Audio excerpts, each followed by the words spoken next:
Welcome back to my channel. It's been a while since I uploaded anything, so I wanted to give an update of what I've been working on. A while back, I uploaded a short with a bunch of these little googly-eyed guys going around, and it was based off of a steering controller test that I was using from, it was from kidscancode.com, I think. I don't know. I'll find it again and leave a link in the description if you're interested. But in the meantime, I've been trying to work on AI for enemies for my Mech Mercenary game. And eventually, I'm going to have like uh, AI enemies that almost like an RTS view. They can have formations and kind of be aware of each other, but then also intelligently avoid things without having to lean 100% on the nav meshes in Unreal. So I've been playing around with a couple different things. Um, but let's run this first, and then I'll show you what I really want to talk about, which is collision. So, first, I have how this algorithm works, just in a quick explainer, is that each of these guys, they send out a bunch of rays. I think right now I have it set to like 16.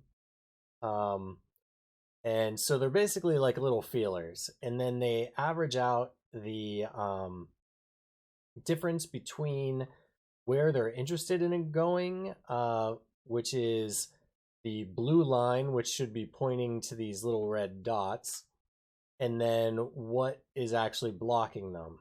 So in most cases, for the most part, it works pretty well. It's basically just they turn and sort of go around it, but you'll see they're also kind of clipping through. So it's not like a perfect thing. That's why it's just called an avoidance algorithm, because I think I don't know how performant it'll be ultimately in an RTS type situation, but it can kind of help put space between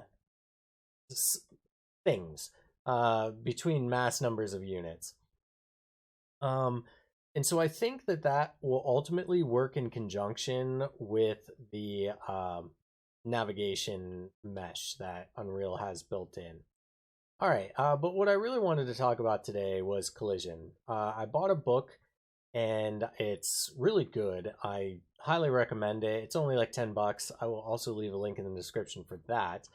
But it essentially goes through all the different settings in collision and tells you like very specifically what they do, and it gives you examples. I'm not going to go into like that much detail, but it was something that I wanted to touch on. So first we'll look at the code. I'll show you what it's doing just at like a high level. Essentially, I just have three meshes, a body, and left and right eye, and a collider, and it can tick. So setting it up, it's just a very simple thing. No nav component, no anything like that. In tick, all I'm doing here is calling out to a couple different functions.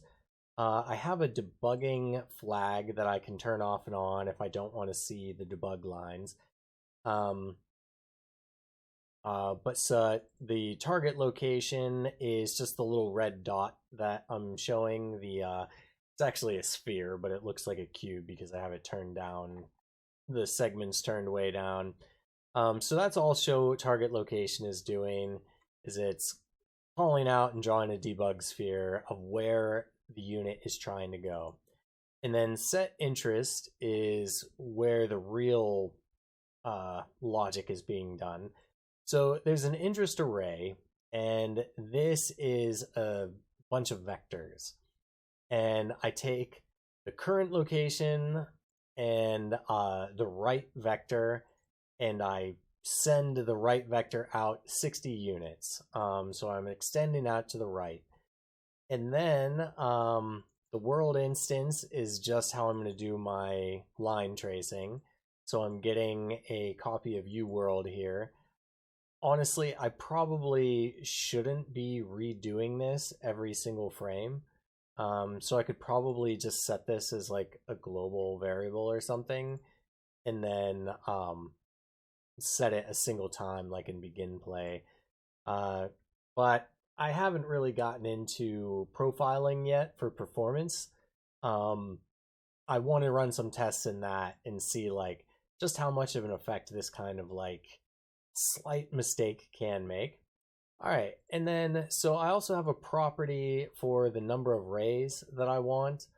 I can set this to any number, uh, but I think I have it set to like 16 right now. Although I'm not really noticing much improvement in steering with 16 versus 8. I think, or maybe 12 is what I usually do. I forget what I have the default. Let's check. Num rays. The default is 12. All right. Anyway, so we're looping through the number of rays.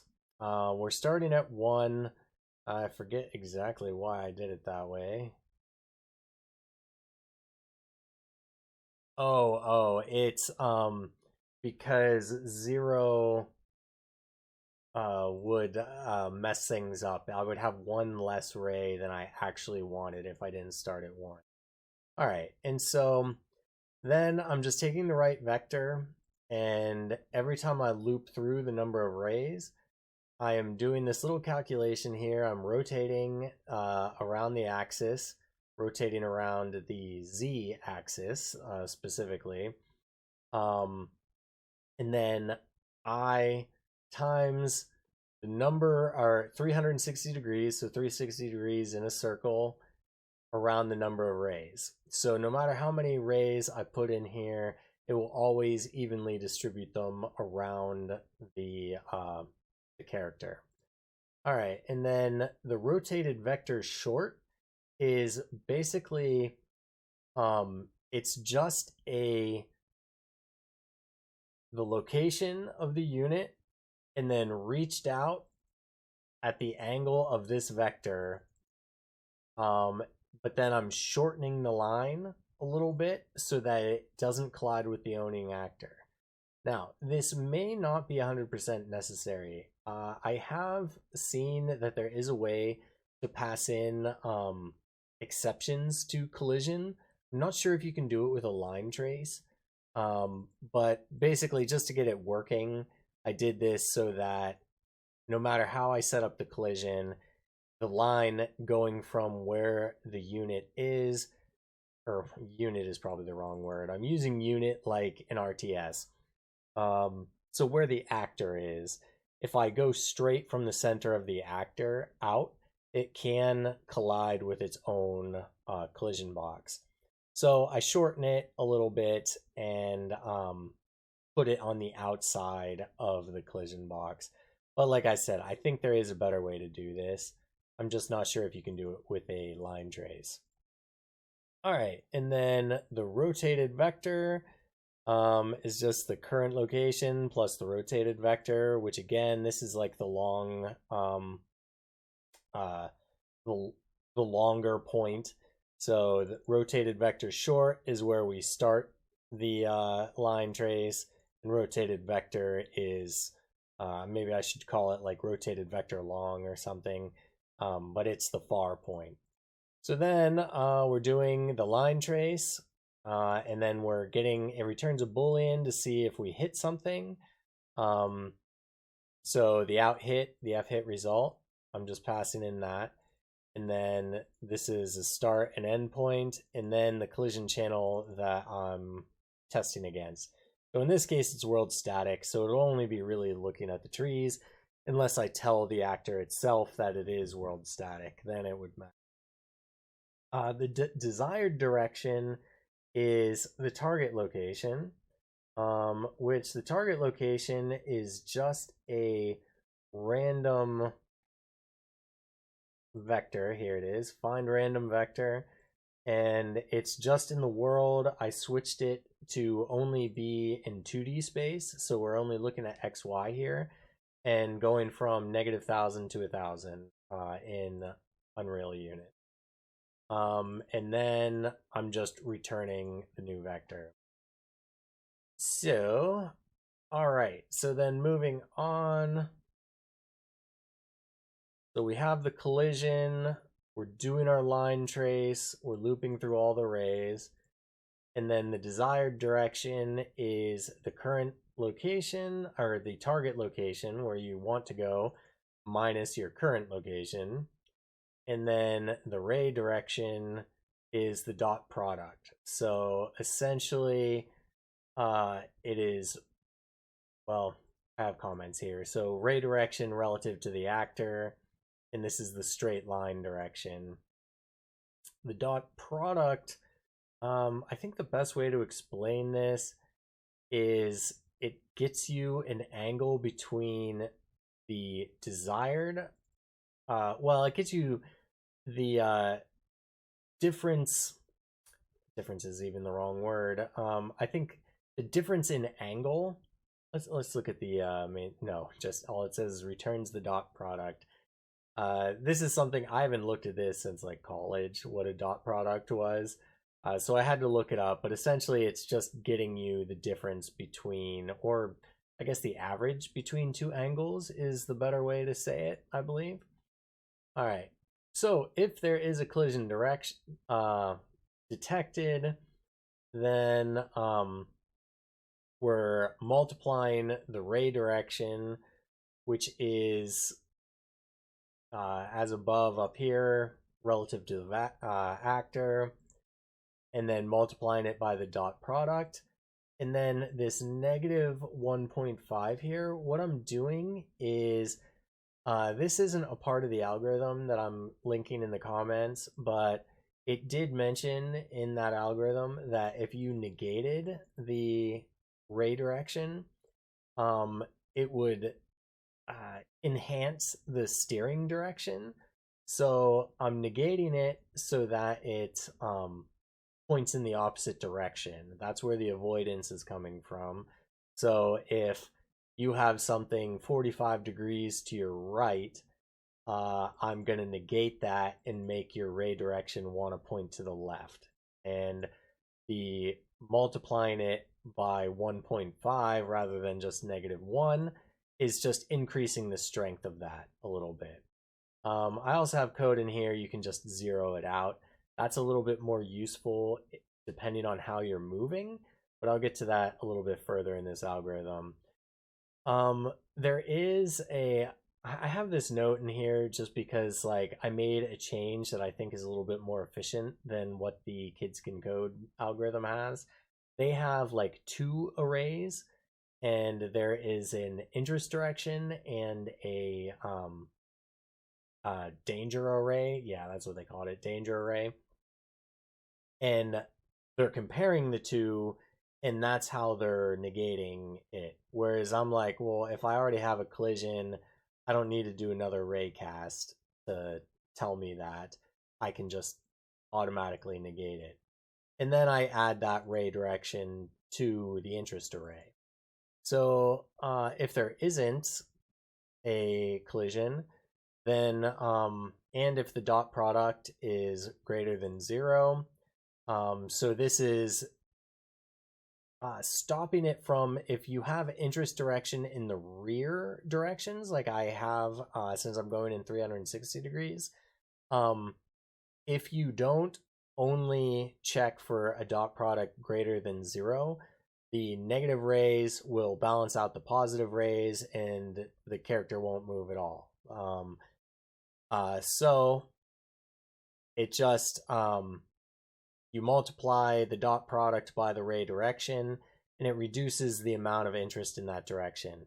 So in short, if you're trying to go to the left 45 degrees and then you're blocked a little bit, all of the added up interest arrays, you'll be more interested in ray casts that are closer to the direction you're trying to get to, and less interested in the directions to perpendicular. The further perpendicular you get from your interest direction. And we completely ignore negative interest if the dot product is greater than 0. or not greater than 0.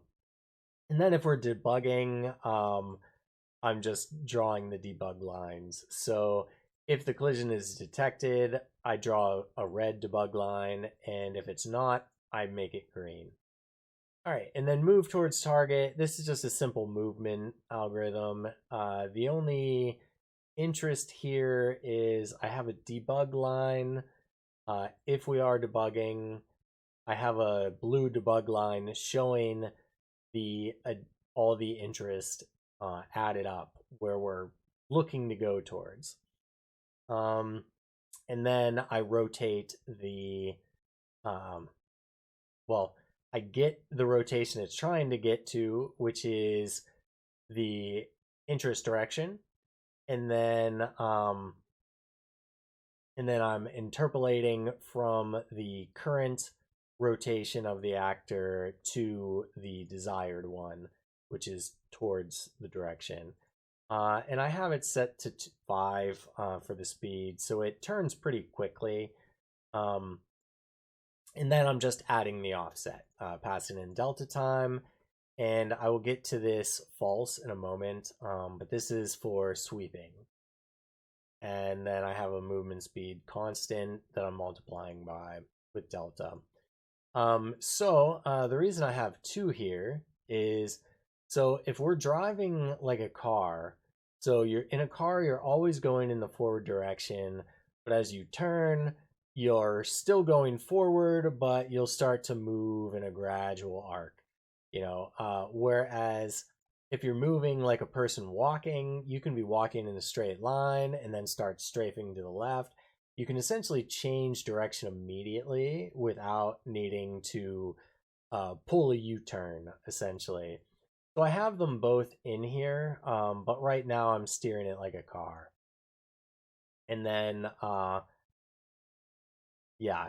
So if you get within 100 units of your desired location, then we just pick a new one. So that's essentially that wandering behavior that you're seeing. All right, so with all that explanation out of the way, let's get into collision. So right now, what you're seeing is they're avoiding the trees, but right now I don't think they're avoiding each other. Yeah, they're not avoiding each other at all. So let's get into that, and let's get into why. So the steering controller, that's my little googly-eyed guy here. I set him to custom, which I did learn is bad practice, but this is just for testing purposes right now. And I have collision enabled for both query and physics, which I'll, well, you know what? I'm not planning on showing any physics examples, so I'll just explain it. Essentially, physics is just if something is moved by a force being applied to it, or they're ragdolling or something, that would be they're being moved by physics. Whereas querying is like if you're walking into something and the player is controlling something, that would be the collision there. So that's the difference. And so if you have them both, if something starts ragdolling and you only have query set, then the ragdolling thing will fall right through it and they won't interact. If you have this set for physics only, a ragdolling thing will hit it, but things will walk directly through it. That's pretty much the most basic way that we can go. But as you can see, I have all the collision set to ignore for this. So they're not going to interact with each other, or more specifically, they don't have a blocking response to world static. Now, if I set that, let's look at the tree real quick. So the tree's object type is world static, and it blocks world static, which it's kind of weird to me how this is done. Like, if you are world static, I can set this to ignore, and even though I'm doing a raycast against world static, it won't hit anything because this is essentially disabling the collision for itself, its own type of thing. All right, so we have blocking hit from world static, This is world static, but this isn't really coming into play right now. This is world dynamic, but it blocks world static now. I just changed that. So what'll happen is now when I hit play, since this blocks world static, now they'll start avoiding each other. See how they're like, it's turning red when they bump into each other and they avoid each other now, and the trees, not just the trees. So yeah, that pretty much covers that. Now let's talk about sweeping real quick. Oops, not that. We want this. Okay, so what sweeping means is as you watch them go around, even though they were getting blocking hits, they were still clipping into everything. So if you set sweeping to true, then it'll essentially test if there's a blocking hit first, and then if there is, it will stop just short of it. So now when I come back over here and recompile real quick, show that lab coding succeeded. So now that we have sweeping enabled, they won't clip through each other anymore. They will go up and stop. But as you'll see, this will kind of mess up the steering aspect of it a little bit. They'll be more likely to get stuck on things and each other. But they won't clip anymore. Oh, no one's getting stuck yet.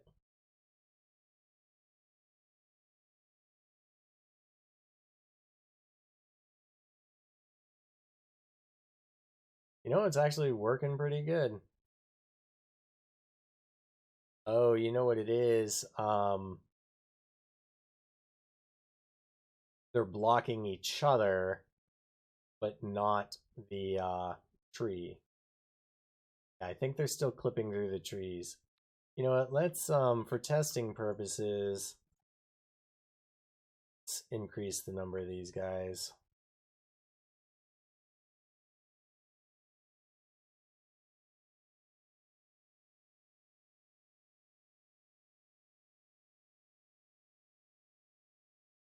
So is it trees they won't clip through?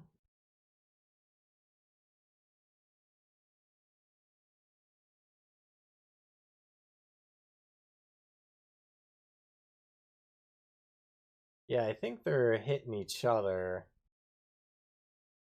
But let's examine it. So you are world dynamic. You're blocking world static. You are world static and you're blocking world static. Oh, you know what? Yeah, so they're not. I need you to block world dynamic. And then that will mean that they won't clip through the trees anymore. If you do this, then they won't clip through each other. Try the trees first. Yeah, so that's what I was talking about. So now they won't clip through the trees, but if they hit it at just the right angle, they'll just go and smush their face into it. And then if I go into the steering controller, go into world dynamic, now they won't be able to clip through each other either. And so they're probably going to get really confused a lot quicker. Yep, yeah, there we go. Now you're getting a lot more traffic jams and stuff.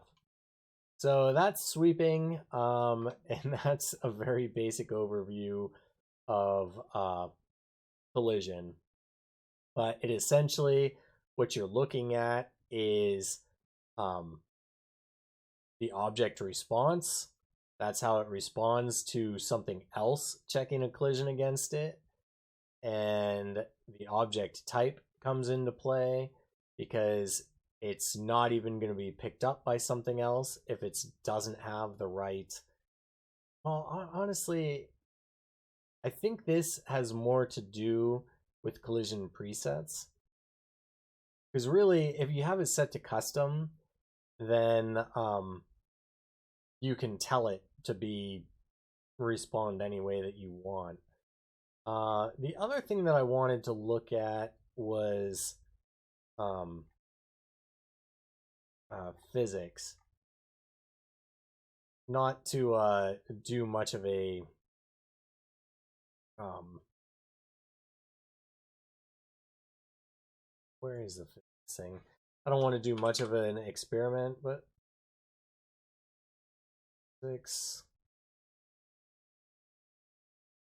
We have gravity enabled.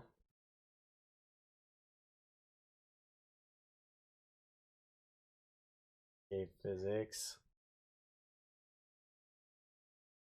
Is that on the capsule?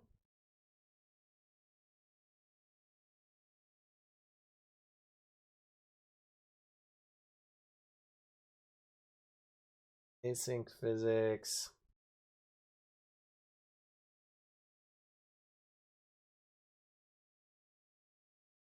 I'm not seeing it in here. One moment, I'll take a look. Ah, I found it. Okay, so simulate physics is not enabled here. So if we go up above, I had gravity enabled. Yeah, enable gravity is enabled, but simulate physics is turned off.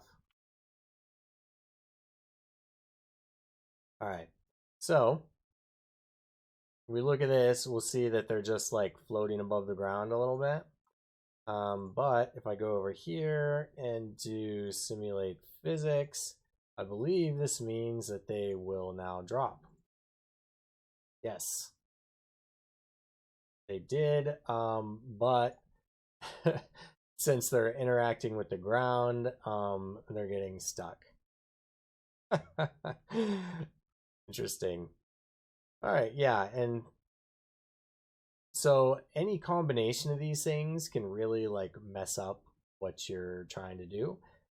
So like I said, I'll leave a link in the description to the book I've been reading. It's been very helpful, but I've been doing little tests like this, making sure that I fully understand it. And I thought I'd share. But with that, I'm going to end this here. I probably spoke way too much already.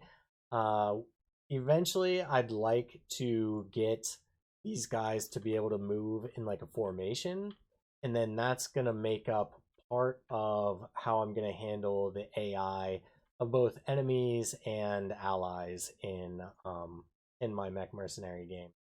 But I'm going to end this here. I hope you enjoyed it. I will see you in the next one.